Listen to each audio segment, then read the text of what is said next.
Hey everyone, it's Alison Heikkila. Thanks so much for joining me. Today we are going to be talking about swatches. Now, in my opinion, swatches are a really important key to when you're designing any type of project. It doesn't have to be just paper crafting. It could be a painting, it could be a drawing, it could be anything creative that you're working on that involves color. Or the lack thereof. Maybe you have different values of pencils that you're working with. And I don't mean like colored pencils, I mean 2B, 4B, HB, 6B, things like that. So I thought it was really important to talk to you about how I swatch, what I swatch, different techniques, different ideas, mainly because I've got these sets of Altenew markers. These are the dual tip pens. I've shown them in videos before. In fact, I did an entire video on a comparison on these markers, this particular set, with zigs and tombos. So I'll be sure to link that in the description box below so that you can see my findings with that video. But I've got all 4 sets now, and I haven't swatched them yet, and I thought that it would be a good time to swatch one of the sets with you. I'm not going to make you sit through all 4, but I wanted to talk to you about how I do that and why I do certain things sometimes and certain things other times. And this is kind of the start of it here. I've got more samples off to the side, but let's start with these guys. This is my distress collection. I do not have all of the colors. You can see that there's a bunch of white space here. I'm missing some oxides. I'm missing some inks. There's some colors that I don't have at all, like Uncharted Mariner. What's up with that? I need that color. Anyway, what I've done here is I have taken, and all of these tags are included in this, but this framelits set from Sizzix is fantastic. The number is 658784. I believe it's still available, but I use this tag here for these guys, and then I use this one for most of my other ones. You can see they're here. This is a great set. If you want to start swatching and using the tag method that I often use, I don't always use it, but I often use it, I highly recommend this set. Okay, so what I did was I cut smooth Bristol cardstock with the die, the tag die, and then I have this nice fat ring to hold them all together. In addition, I have a key because I'm a total geek when it comes to this stuff, which is the distress ink, which is the oxide, what I use. This happens to be Canson on some and then Strathmore on others because I had run out of the Canson, and honestly I prefer the Strathmore smooth Bristol as opposed to the Canson, but both do basically the same thing. And since I use smooth Bristol cardstock for most of my ink blending and anytime I work with distress inks or oxides, this is typically what I work on. I wanted to use this cardstock or paper so that I get a true value for the colors, how they react with water, etc. So on each one, I have the ink on the top, the oxide on the bottom, and then I wrote on the back what the color is. There are some of the colors that I only have in mini, so I just wrote in pencil mini. If I eventually get them in a large size, I'll just erase that so that I know I have it in a bigger size. But that's how I do my distress inks and oxides.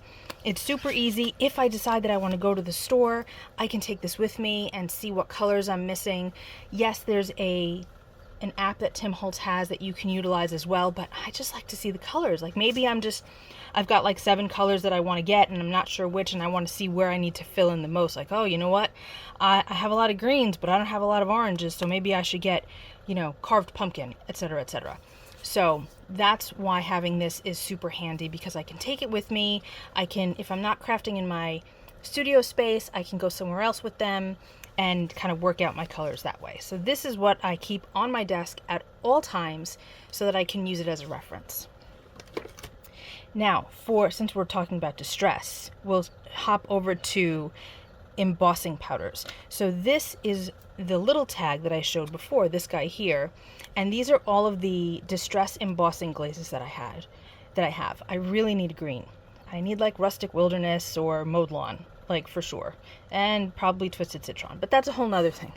So what I did here is I swiped it with Versamark and I applied, I believe, 2 coats. I don't think I wrote it on here. I didn't make a key for myself, but I think I did 2 coats of the powder. And you can see how nice they look, because when you look at it like this, yeah, it's cool, but like you don't really realize exactly how it's going to look. Okay, and a prime example of that would be this powder. This is really old. It's from Stampendous. It's called Rose Gold Tinsel, but it just looks like glitter. It isn't though. When you heat emboss it, let me focus my camera a little bit. I'm going to try. Come on. Okay, now we've got it focused. You can see that there is all of this other powder in here that has a goldish kind of pinky kind of vibe to it that you really don't see in the bottle, right? So if you heat emboss your powders, you can see what they're really going to look like when they're on your project, and it makes things much easier to kind of envision where you're going with your project. If you have a bunch of powders like this, for example, and you're like, I don't know, what color am I going to use? How is it actually going to look? This is going to help you.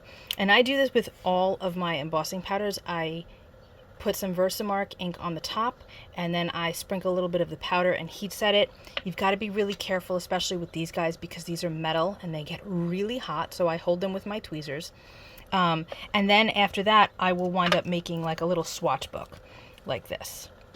It just makes it easier to reference. Like you can just decide like, okay, what shade of orange or red do I really want? You can just see it instead of having to guess what it's going to look like when it's heat set. So that's what I do for my embossing powders. Then I've got Nouveau drops. I don't use these very often, you guys, but I thought that this was a good way to show them off. You could do this with stickles. You could do this with any type of, dimensional stuff in a bottle. These things that create drops, right? So I've just got them all on here. You can do them in color order. The only problem with that is that if you add a color later on, it's not going to necessarily be in order. But this is a good way to reference it. You can see the dimension, you can see the texture, and it just makes it really easy. This is just on a note card that you'd use like in school.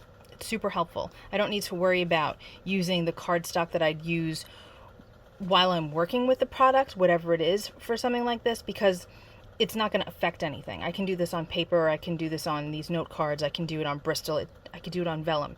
It's not going to alter the way these react. So doing it just on a note card makes it nice and easy. I can keep them all together in a drawer, and that's good to go. Okay, here I have my VersaFine Clairs. So I've got them all in rainbow order. It just makes things easier for me. It's a nice way to kind of compare colors, especially when you have multiples of a color. Lots of blues, we've got a bunch of purples, makes things easy. So again, I wrote the name of the color on the top here and just cut out a new tag every time I got a new color. And now I can just use this as a reference, and I can easily bring it to my project to match it up when I'm working and say, okay, I thought Purple Delight was going to work, but it turned out that really I should be using Monarch, that kind of thing, right? So it makes it nice and easy, because let's be honest, I know that manufacturers try, but they're not always able to get the product packaging to be the exact color of the item itself that it's showcasing, right? And also, not everything has a color on the outside, okay? So zigs don't have a color on the outside, for example.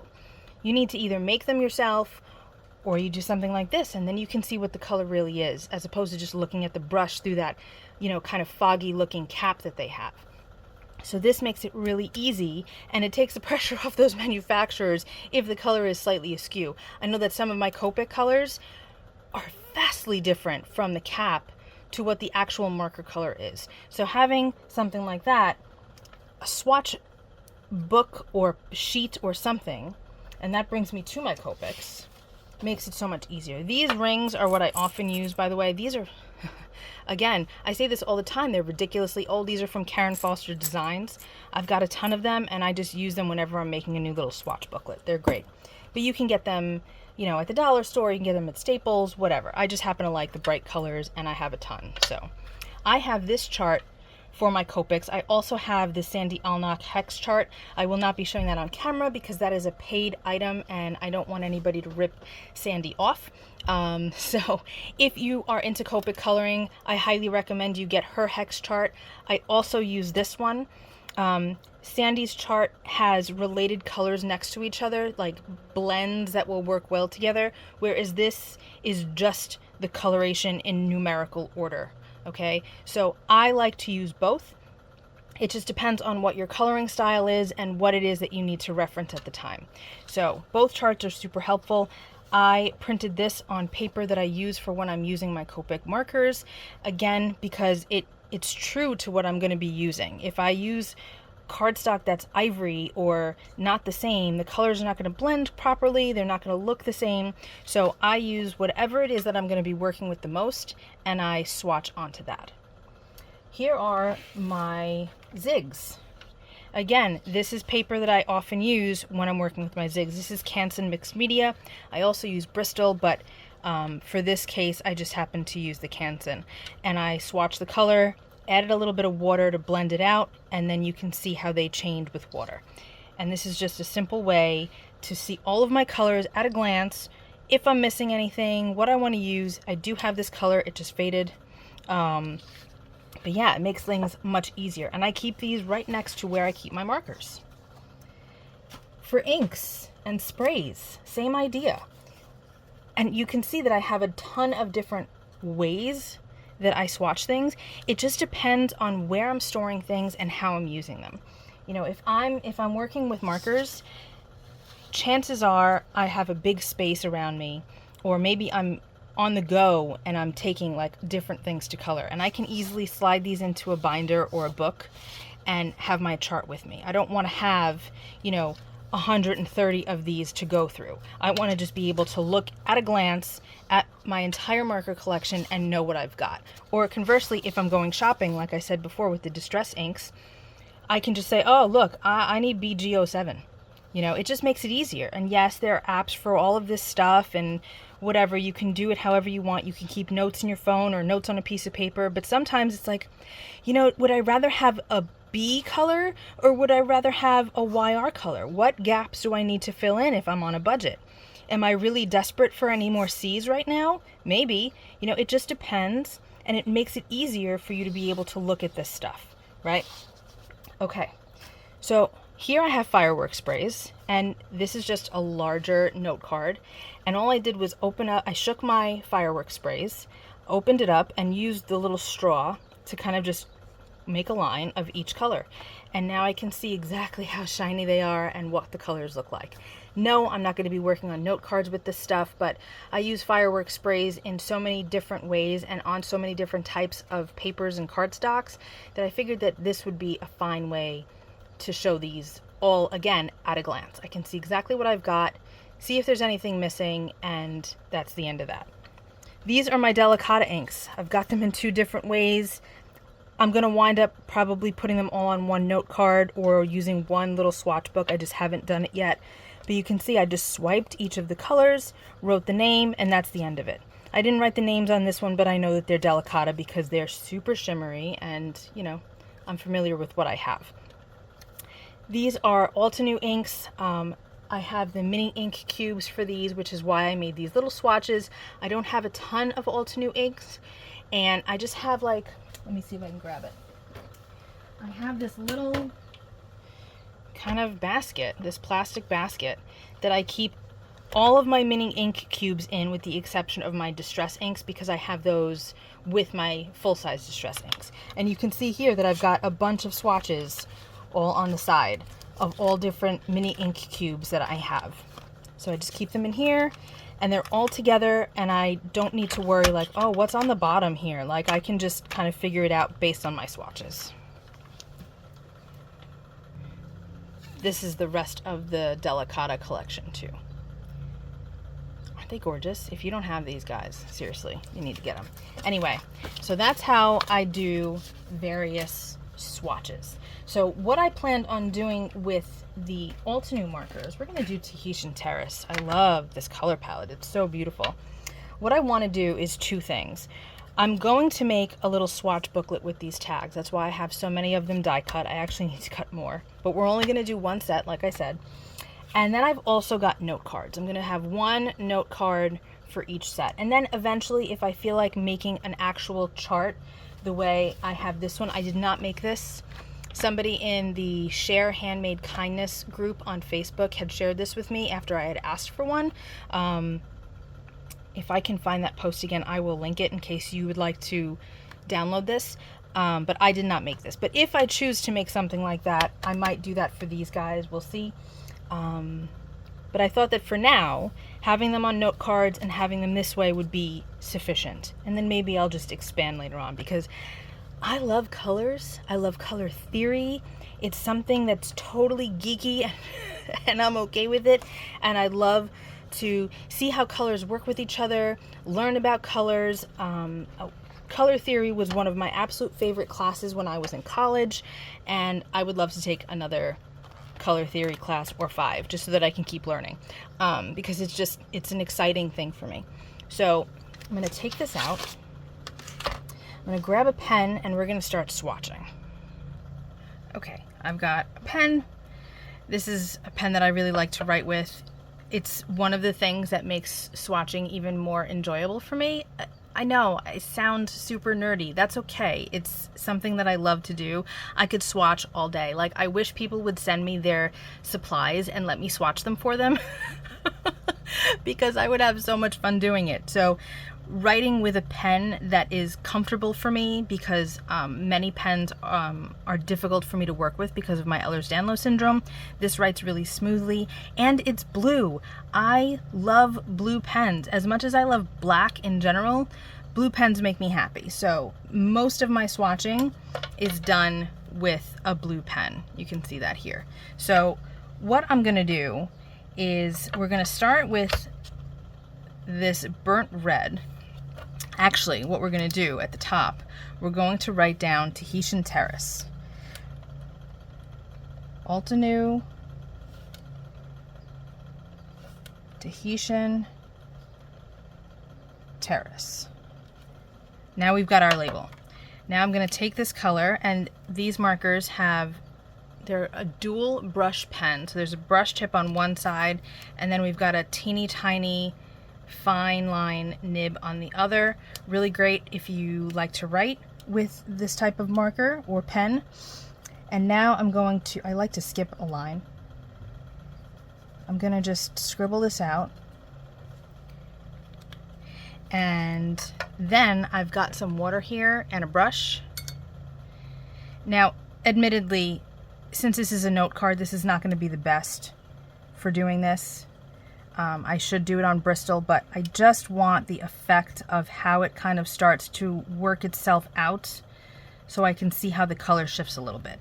I really should be doing this on Bristol or mixed media, but just for the sake of size and storage and all of that, I'm going to just use it on this note card. But you can see how that color is starting to change. So now what I'm going to do is I'm going to write burnt red. Whoops. Burnt red. Okay, and we can continue down the entire thing, or we can just keep this marker out and go straight to our first tag.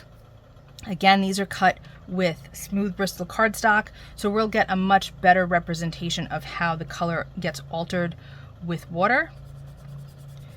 I'm going to go across this whole thing like so, and now I'm going to get my water. If you prefer to work with a water brush, that's okay too. Some of these colors I find blend a little bit better than others. It'll start to move. Also, it is very hot in my studio space right now, so we might not be getting the best representation of how these colors kind of wick out and change and move, but it is what it is. If I need to remake them at another point, that's okay.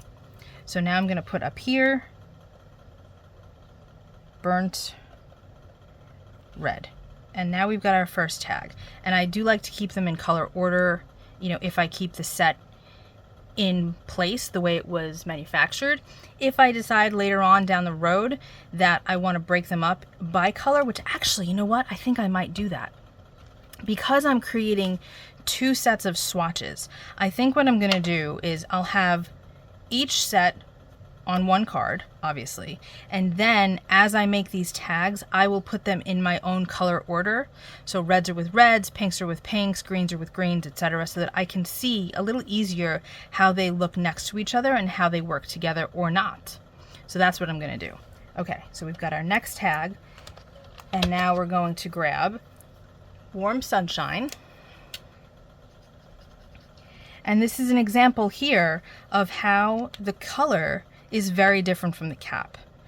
I'm not dogging Altenew. It is what it is. Sometimes it's hard to get a manufacturer to colorize the cap the same as the actual marker ink, but this is why we swatch. This is exactly why, because this is completely different from this. And if I were looking to do a pale buttery yellow on a project, this might not be the right yellow for me, because it really does look like Warm Sunshine. The name is totally perfect, but it doesn't look like this, right?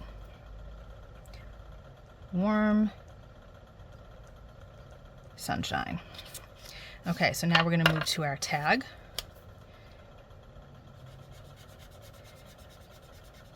And if it's hot and humid where you are, you do want to kind of work a little quickly so that your ink doesn't dry.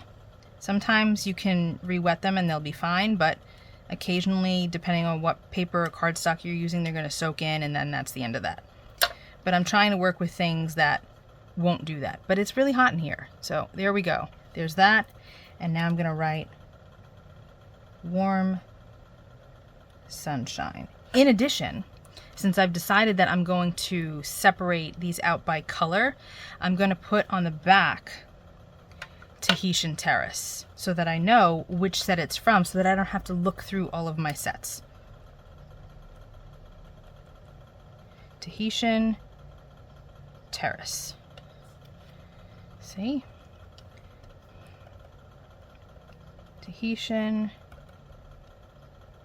And if you don't want to handwrite, that's okay. You can use a label maker or whatever, but I don't mind handwriting. I got some schmutz on this tag. And that's it, guys. This is how we're going to be swatching. I feel like it's kind of redundant if I keep showing you the same thing over and over again, but I wanted to show you why I thought it was important to do some swatches for yourself and how to do them. You know, and you saw I had many different styles of swatches.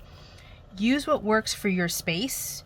Use what works in your brain. Like, this might not work for your head, but the tags might be better. You know, having large sheets of paper might not work for your space or the way you create. You know, just adapt to however you need it to be for yourself. And hopefully you've learned a few things, and maybe you'll be inspired to do some swatches. I know some people hate swatching, and that's okay, but I feel like you might be doing yourself a little bit of a disservice if you don't, because again, as we just saw with that Warm Sunshine, the colors could look vastly different from, you know, the finished product, you know, different from the cap. So consider giving it a try, or consider sending me your stuff, and I promise I'll send it all back to you with your swatches made by me. Wouldn't that be fun? I think it'd be fun. Again, I'm a geek when it comes to colors, so this is something that is just totally up my alley. So I'm going to keep going.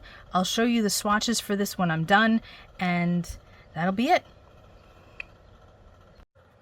My first set of swatches is done, and what I should have realized is that I should have actually started up here, but I tend to leave off that top line. I don't know, it's just a thing I do, but it's fine. We've got 2 of them over here, not a big deal.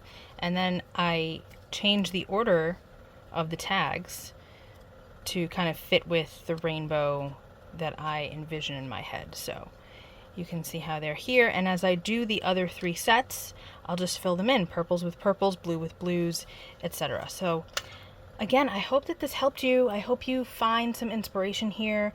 I hope that you start swatching. And that's it for me. I'll be back real soon with another video. Thanks so much for hanging out with me. Be well, stay safe. Peace out.